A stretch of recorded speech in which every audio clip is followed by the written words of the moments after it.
കട്ടുമല്ലി കട്ടി വെച്ച വട്ടക്കറുപ്പ് പൊട്ട് വെച്ച சந்திரனில் ரெண்டு வச்சா சரப்பாம்பு எடுப்ப வச்சா என் கையோடச்சு இத்தனை பேர் துணைக்கு இருக்கும்போது லாக் ரிலீஸ் பண்ணிட்டு அடிக்க போயிடல அந்த பயம் இருக்கணும்டா മിമിക്രി മത്സരത്തിന് സ്റ്റേറ്റ് പോയി അങ്ങനെ തേർഡ് എ ഗ്രേഡ് സ്റ്റേറ്റ് കിട്ടി അങ്ങനെ Mathrubhumi star of the day ആയിട്ട് തിരഞ്ഞെടുത്തു എങ്കയും എപ്പോത് ഏതിനാളും കണ്ണിൽ നെറുപ്പോടെ കയ്യിൽ മുറുക്കോടെ നെഞ്ചിൽ ദില്ലോടെ ഒത്തണിനെ സമാളിക്കണം പാറ് അവാം നമ്മളെ ഏറ്റവും കൂടുതൽ സപ്പോർട്ട് ചെയ്യുന്നതും ഈ വിജയ് ഫാൻസ് ഒക്കെയാണ് പുള്ളിയുടെ പേര് പറയുമ്പോൾ തന്നെ ഭയങ്കര കൈയടിയാണ് தப்பு பண்ணுறதுக்காக அவனுங்க கற்றுடுக்குறாங்க தப்பு நடக்காம தடுக்கிறதுக்காக நாம கற்றுடுக்க போகிறோம் ஆனால் வெளியினும் பார்க்குறவ கண்ணுக்கு ரெண்டு பேரும் ரவுடிப்பாங்களா தான் മനസകാലക മന്ദിരമേ രഞ്ജിതമേ രഞ്ജിതമേ ഉണ്ണവാതട വലിക്ക കൊഞ്ചണമേ. ഹായ് ഹലോ നമസ്കാരം. മൂവി വേൾഡ് മിനി സ്ക്രീനിലേക്ക് സ്വാഗതം. ഇന്നോടൊപ്പമുള്ളത് വിശേഷങ്ങൾ പങ്കിടുന്നത് ഇളയ ദളപതി വിജയ് ചെന്നൈയിലേക്ക് വിളിച്ച് ഡയറക്റ്റായിട്ട് കണ്ട ഒരു കലാകാരനാണ്, മിമിക്രി കലാകാരനാണ്. അദ്ദേഹം കോമഡി ഉത്സവത്തിലൂടെയാണ് വന്നിരിക്കുന്നത്. പക്ഷേ കോമഡി ഉത്സവം കണ്ട് ആ വിജയ് ഫാൻസ് തന്നെ അദ്ദേഹത്തെ ചെന്നൈയിൽ എത്തിച്ചു എന്നുള്ളതാണ്. പരിചയപ്പെടാം. എബിൻ. പിന്നെ നമസ്കാരം. സുഖമായിട്ടിരിക്കുന്നു. ഇപ്പോൾ ഒരു കുറേ നാളുകൾക്ക് ശേഷം നമ്മൾ ഒന്നും ഇരിക്കുന്നില്ലേ, 2 വർഷം 3 വർഷം മുമ്പ് ഇൻ്റർവ്യൂ എടുത്തിട്ടുണ്ടായിരുന്നല്ലേ. അപ്പം എബിനെ ആദ്യം തന്നെ ചോദിക്കട്ടെ, ഇപ്പം ഒരു ബിഗ് ഫാനാണ് വിജയ് സാറിൻ്റെ എബിൻ. അപ്പം അദ്ദേഹത്തെ കാണിച്ചുകൊണ്ടാണ് അദ്ദേഹം ചെന്നൈയിലേക്ക് വിളിപ്പിച്ച് കണ്ടത്. അതായത് ആരാധകർ കൊണ്ടുപോയല്ലേ, അവിടുത്തെ ഫാൻസ് കൊണ്ടുപോയതല്ലേ, കൊണ്ടുപോയതാണ്. പക്ഷെ ഒരു നടൻ കൊണ്ടുപോകാന്ന് പറഞ്ഞിട്ട് അതിന് മുന്നേ തന്നെ ആരാധകർ കൊണ്ടുപോയി. നടൻ്റെ പേര് നമ്മൾ പറയുന്നില്ല, കൊണ്ടുപോകാന്ന് പറഞ്ഞിട്ട് കൊണ്ടുപോയില്ല. അതൊരു ചാനലിൽ കോമഡി ഉത്സവത്തിൽ പോയി പെർഫോമൻസ് ചെയ്തായിരുന്നു. നമ്മുടെ ജയറാമേട്ടൻ പുള്ളിയുടെ ഞാൻ ഇതുപോലെ എൻ്റെ ആഗ്രഹം പറഞ്ഞു, എനിക്ക് വിജയ് സാറിനെ ഒന്ന് കാണണം. പുള്ളി സാധിപ്പിച്ചു തരാന്നൊക്കെ പറഞ്ഞു. പക്ഷെ പുള്ളിയായിട്ട് പിന്നെ കോൺടാക്ട് ചെയ്യാൻ പറ്റിയില്ല. അദ്ദേഹത്തിന് പല തിരക്കുകൾ കാണും. നമ്മളത് ഫോളോ അപ്പ് ചെയ്തില്ലെങ്കിൽ അദ്ദേഹം അത് ഓർത്തിരിക്കാനും വഴിയില്ല. പക്ഷെ പിന്നെ എങ്ങനെയാണ് ഈ വിജയ് സാറിലേക്ക് പോയത്, എങ്ങനെയാണ് എത്തിപ്പറ്റിയത്? എങ്ങനെ പിന്നെ നമ്മുടെ ഈ പ്രോഗ്രാം ഒക്കെ കണ്ട് അങ്ങനെ അവിടുത്തെ വിജയ് ഫാൻസ് അങ്ങനെ പുള്ളിയെ മീറ്റ് ചെയ്യാൻ ഒരു അവസരം തന്നു.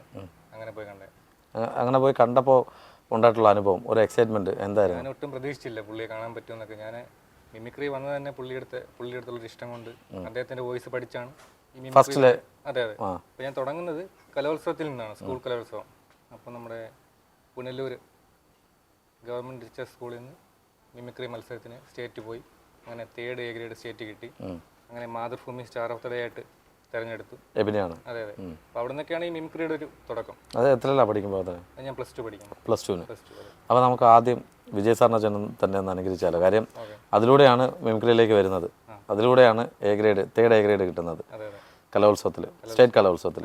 അതിൽ ബെസ്റ്റ് പെർഫോമർ എന്നുള്ള ഒരു അവാർഡും മധുരമണി തന്നു, വാങ്ങിച്ചത്. അപ്പോൾ ഒന്ന് ജസ്റ്റ് ഒന്ന് കാണിക്കാം. നമ്മുടെ ദളപതി വിജയണ്ണൻ്റെ ഒരു പഴയ ഡയലോഗ് ഒന്ന്, ഒരു മാസ് ഡയലോഗ് അനുകരിക്കാം.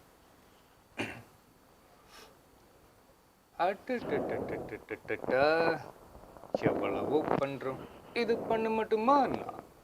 எங்கேயும் எப்போது எதனாலும் கண்ணில் நெருப்போட கையில முறுக்கோட நெஞ்சில தில்லோட ஒத்தணின்னு സമാളിക്കണം പാറ്. അടിപൊളിയാടാ, സൂപ്പർ. ഇവിടെ എല്ലാവരും ആസ്വദിച്ചോ? അടിപൊളിയാണോ? കുറേ ആൾക്കാർ ഇവിടെ ഇപ്പോൾ. അപ്പോൾ ഈ നമ്മളിപ്പം വിജയ് സാറിനെ ചെയ്യുമ്പോഴും സൗത്ത് ഇന്ത്യയിൽ ഏറ്റവും കൂടുതൽ കേരളത്തിൽ എനിക്ക് തോന്നുന്നു മറ്റ് നടന്മാരെക്കാട്ടിലും ഏറ്റവും കൂടുതൽ ആരാധകരുള്ളതല്ലേ? അതാണ് ഞാൻ പറഞ്ഞത്. അത് ഇപ്പം വിജയ് സാറിനെ അനുകരിച്ച് കാണിക്കുമ്പോൾ സ്റ്റേജിൽ വന്ന് ഏറ്റവും കൂടുതൽ അപ്രിസിയേഷൻ കിട്ടുന്ന എനിക്കൊന്ന് എബിനായിരിക്കും. കാര്യം അത്ര പെർഫെക്ഷനോടെ എനിക്കൊന്ന് കോമഡി ഉത്സവത്തിൽ കാണിച്ചൊരു താരമാണ്. അതിനുശേഷമാണ് ഓരോരുത്തർ വന്നുകൊണ്ടിരുന്നത്. നമ്മൾ ഏത് സ്റ്റേജിൽ ചെന്നാലും ഏതൊരു പ്രോഗ്രാം ചെന്നാലും നമ്മളെ ഏറ്റവും കൂടുതൽ സപ്പോർട്ട് ചെയ്യുന്നതും ഈ വിജയ് ഫാൻസ് ഒക്കെയാണ്. പുള്ളിയുടെ പേര് പറയുമ്പോൾ തന്നെ ഭയങ്കര കൈയടിയാണ്. ഇളയ ദളപതി എന്ന് പറയുമ്പോൾ തന്നെ കൈയടിയല്ലേ. അതുപോലെ ഈ യുവജനോത്സവത്തിന് സമ്മാനം കിട്ടി, അത് ടിനിച്ചേട്ടൻ തന്നു. അപ്പൊ ടിനിച്ചേട്ടൻ്റെ മുമ്പിലാണ് ആദ്യം ഇത് ചെയ്തത്. ടിനിച്ചേട്ടൻ ഉണ്ടായിരുന്നല്ലോ കോമഡി ഉത്സവത്തിലെ എന്താണ് അമരക്കാരൻ എന്നൊക്കെ പറഞ്ഞ ഒരാൾ ടിനിച്ചേട്ടൻ ഉണ്ടായിരുന്നല്ലോ. അപ്പോഴന്നേരം പറഞ്ഞിട്ടുണ്ടോന്ന് ഞാൻ ചോദിച്ചു. ഫസ്റ്റ് എപ്പിസോഡ് നമുക്ക് ചെയ്യാൻ ഒരു അവസരം കിട്ടി. ടിനിച്ചേട്ടൻ പറഞ്ഞ് നമ്മുടെ കലോത്സവത്തിന് എബിന് ഒരു സമ്മാനം കൊടുക്കാൻ അവസരം കിട്ടിയിട്ടുണ്ട്. അങ്ങനെ പുള്ളി അത് എടുത്തു പറഞ്ഞ് നമ്മളെ സപ്പോർട്ട് ചെയ്തു. അതെങ്ങനെ ബാക്ക് ക്യാമറയിൽ ബിഹൈൻഡ് ദ ക്യാമറയിൽ പറഞ്ഞോ? അല്ലല്ല, പുള്ളി പെട്ടെന്ന് ഓർത്തെടുത്ത് പറഞ്ഞു. അന്നേരം പറഞ്ഞാണോ? എബിന് അന്നേരം ഒരു ക്ലൂവും കൊടുത്തിട്ടില്ല അവിടെ വെച്ചൊന്നും. ഈ നമ്മൾ എബിന് എനിക്ക് തോന്നുന്നു ആദ്യ സമയങ്ങളിലൊക്കെ കുറച്ചുപേരെ മാത്രമേ ചെയ്യുന്നുണ്ടായിരുന്നുള്ളൂ. ഇപ്പം അതിനുശേഷം കുറേ ആൾക്കാരെ പെർഫെക്ഷനോടെ ചെയ്യാറുണ്ട്. ലേറ്റസ്റ്റ് ആയിട്ട് ചെയ്യുന്നത് സഞ്ജു സാംസനെ ചെയ്യാറുണ്ട് അല്ലേ? ഇപ്പം ഇന്ദ്രൻ ചേട്ടൻ ചെയ്യാറുണ്ട്. പിന്നെ അതുപോലെ തന്നെ സന്തോഷ് പണ്ഡിറ്റ് ഇവരൊക്കെ ചെയ്യാറുണ്ടല്ലേ? അല്ല ചെയ്തിട്ടുണ്ടായിരുന്നല്ലോ. ഇപ്പൊ ചെയ്യാറില്ല. ബേസ് ആയോണ്ടാണോ? ബേസ് മാറിയുണ്ടാകും. ഞാൻ നോക്കിയിട്ട് പിന്നെ ചേട്ടനൊക്കെ നന്നായിട്ട് ചെയ്യാറുണ്ട്. പിന്നെ അതൊക്കെ ചെയ്യുന്നതിന് മുമ്പായിട്ട് നമ്മൾ ഈ വരുന്ന സമയങ്ങളിൽ പഴയ കാലങ്ങളുണ്ടല്ലോ, അതെ അതെ. കുറച്ചും കൂടെ പറയാനുണ്ടെന്ന് പറഞ്ഞു. എന്താ പറയാനുള്ളത്? ഇല്ല, നമ്മളൊരു വന്ന വഴിയൊക്കെ തന്നെയാണ് മിമിക്രിയിലോട്ട് വന്ന വഴികളും. അപ്പം ഞാൻ ചെറുപ്പം മുതൽ ഈ മിമിക്രി കോമഡി പ്രോഗ്രാമുകളൊക്കെ കാണാറുണ്ട്. അപ്പം എനിക്ക് ഇതുപോലെ വോയിസ് ഒക്കെ ചെയ്യണമെന്ന് ഭയങ്കര ആഗ്രഹമായിരുന്നു. പക്ഷേ എനിക്ക് സ്റ്റേജിൽ കയറാൻ ഭയങ്കര പേടിയായിരുന്നു. ഭയങ്കര ഈ ചെയ്യുന്നതിന് മുന്നേ. അതെ അതെ, ഭയങ്കര സ്റ്റേജ് ഫിയറും ക്രൗഡൊക്കെ കാണുമ്പോഴത്തേക്ക് എന്തോ ഒരു പേടിയും. സ്റ്റേജ് പെർഫോം ചെയ്യണമെന്നൊരു ആഗ്രഹമുണ്ട്, പക്ഷെ എനിക്ക് പേടിയാണ്. പിന്നെ എങ്ങനെയാ കലോത്സവത്തിന് ഇരുന്നപ്പോഴാണ് നമ്മുടെ കലോത്സവത്തിന് എന്തായാലും 10ാം ക്ലാസ്സിൽ എത്തിയപ്പോഴത്തേക്ക് എനിക്ക് സ്റ്റേജിൽ കയറിയേ പറ്റൂ. അത് കഴിഞ്ഞ് നമ്മൾ ക്ലാസ്സിൽ നിന്ന് പോവാണല്ലോ, അടുത്ത എങ്ങനെയെങ്കിലും നമ്മുടെ ഒരു പെർഫോം ചെയ്യണം എന്നുള്ളൊരു ആഗ്രഹം. അപ്പോൾ രണ്ടും കൽപ്പിച്ച് അതിന് മുമ്പൊക്കെ കലോത്സവത്തിന് മിമിക്രിക്ക് പേര് കൊടുത്തിട്ട് ഞാൻ പോകത്തില്ല, മുങ്ങും. നമ്മുടെ വീടിൻ്റെ അടുത്ത് തന്നെയാണ് സ്കൂൾ. മിമിക്രിക്കാണോ കൊടുക്കുന്നത്? മിമിക്രിക്ക് ഞാനല്ല കൊടുക്കുന്നത്, എൻ്റെ കൂട്ടുകാരന്മാർ തന്നെ പേരുകൊണ്ട് കൊടുക്കും. എനിക്ക് പേടിയായതുകൊണ്ട് ഞാൻ കൊടുക്കത്തില്ല. അങ്ങനെ പേര് കലോത്സവ സമയത്ത് ഞാൻ പോകാതെയൊക്കെ ഇരിക്കും, പിറ്റേന്ന് ചെല്ലും. പിന്നെ രണ്ടും കൽപ്പിച്ച് 10ാം ക്ലാസ്സിൽ കയറാമെന്ന് വിചാരിച്ചു. അപ്പോൾ കർട്ടൻ പൊങ്ങുന്നവരെ നമ്മുടെ കുട്ടികളെ കാണുമല്ലോ, കർട്ടൻ പൊങ്ങുന്നത്. ഇപ്പം എൻ്റെ നെഞ്ചിടുന്ന് ഇടിച്ചിടിച്ചിരിക്കും, കർട്ടൻ പൊങ്ങിക്കൊണ്ടിരിക്കുമ്പോൾ അല്ലേ. അപ്പം നമുക്കൊരു ആഗ്രഹമുണ്ട്, നല്ലൊരു പേടി.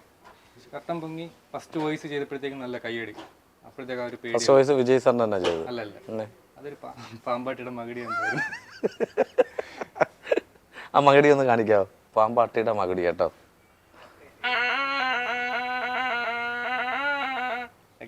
അപ്പൊ ഇതായിരുന്നു ആദ്യം ചെയ്തത്. അതിനുശേഷം നമ്മുടെ അന്യൻ, ഇപ്പൊ സ്പീക്കറൊക്കെ ഞാൻ വെച്ചേക്കും. അപ്പൊ കുട്ടികളൊക്കെ ഇരിക്കും, നമ്മുടെ ടീച്ചർമാര്. അപ്പൊ അന്യൻ ചെയ്യുന്നൊരു പ്രതീക്ഷയില്ല. വിക്രം സാറിന്റെ ആ ഒരു പെട്ടെന്ന് പിള്ളേരെല്ലാം തടഞ്ഞ് ടീച്ചർമാരെ ബോക്സിന്റെ അടുത്തിരുന്നല്ലേ? ഭയങ്കര കൈയടി കിട്ടും. അവന് വട്ടായെന്നെല്ലാം പറഞ്ഞവര് മനസ്സിൽ പറഞ്ഞാണ് എനിക്ക് മനസ്സിൽ വട്ടായെന്നായിരിക്കത്തില്ല പറഞ്ഞത്. എന്നാ അന്യന്റെ ആ ഒരു ചെറിയൊരു മാനറസം കൂടെ നമുക്ക് ചെയ്താലോ? ഡയലോഗ് പറഞ്ഞില്ല. ഒരു മിനിറ്റ്, നീ ഡേ എന്ന് മാത്രമേ നീ പറഞ്ഞോളൂ. അതായിരുന്നു മിമിക്രി? ഇല്ല, പറയാൻ വന്നതാണ്. അപ്പോഴാണ് ടീച്ചർമാരൊക്കെ നിർത്തണത് പറഞ്ഞോ? നിർത്തണമെന്നില്ല, ഇവര് പേടിച്ചപ്പോ എന്റെ ഒരു ഇതങ്ങ് പോയി. പിന്നെ അന്നേരം എന്ത് ചെയ്ത്? പിന്നെ ബാക്കി ഞാൻ അടുത്ത സ്റ്റാറിലോട്ട് അങ്ങ് പോയി. എന്ന് പറയുന്നത് ഒരെണ്ണം ചെയ്യാൻ വന്ന് അത് പെട്ടെന്ന് നമുക്ക് അവര് പോയപ്പോഴത്തെ നമ്മുടെ മൈൻഡ് ഔട്ടായി. അത് കഴിഞ്ഞ് ചെയ്ത് സ്റ്റാർ ഏതാ? അത് കഴിഞ്ഞിട്ട് നമുക്ക് സലീം കുമാർ ചേട്ടൻ്റെ വോയിസ് ചെയ്തു. പിന്നെ ജനാർദ്ദൻ, അന്ന് ജനാർദ്ദൻ ചേട്ടൻ്റെ ഒക്കെ വോയിസ് ആണ്. അത് എനിക്ക് തോന്നുന്നു സലീം കുമാർ സാറിനെ നന്നായിട്ട് ചെയ്യും, ലൈവായിട്ട് വന്നാൽ. അല്ലെങ്കിൽ ഏതെങ്കിലും സിനിമയുടെ ഒരു സീക്വൻസ്, ഒരു സെന്റിമെന്റ്സ് ഡയലോഗ് ഒന്ന് ഇഷ്ടമുള്ള പറഞ്ഞല്ലെങ്കിൽ. നല്ലൊരു ഡയലോഗ്. എന്താ പേര്? അവൻ കൃഷ്ണന്റെ കൂടെ വന്നു, അവന്റെ കൂടെ വന്നു, നിന്റെ കൂടെ വന്നിട്ടുണ്ടോ? ഞാൻ വരണോ? ഹൈ, ആരെങ്കിലും ചോദിച്ചാ ചേച്ചിയുടെ ഭർത്താവ് നീ. My biological name is Michael Elias Jackson Elias. എന്താ ഇത്? കൊള്ളാമെങ്കിൽ നിങ്ങൾ കൈയടിക്കണ്ട, കൊള്ളാമെങ്കിൽ കൈയടിക്കാം. വേണ്ട, നമ്മൾ കൈയടിക്കാൻ ആൾക്കാരവിടെ പ്രത്യേകം നിർത്തിയിട്ടുണ്ട്. എന്നിട്ട് ഒരാളെ കൈയടിക്കാതെ കൈകെട്ടി നിൽപ്പുണ്ടോ കേട്ടോ? അതിനെന്താ പറയുന്നത്? ഒരാളെ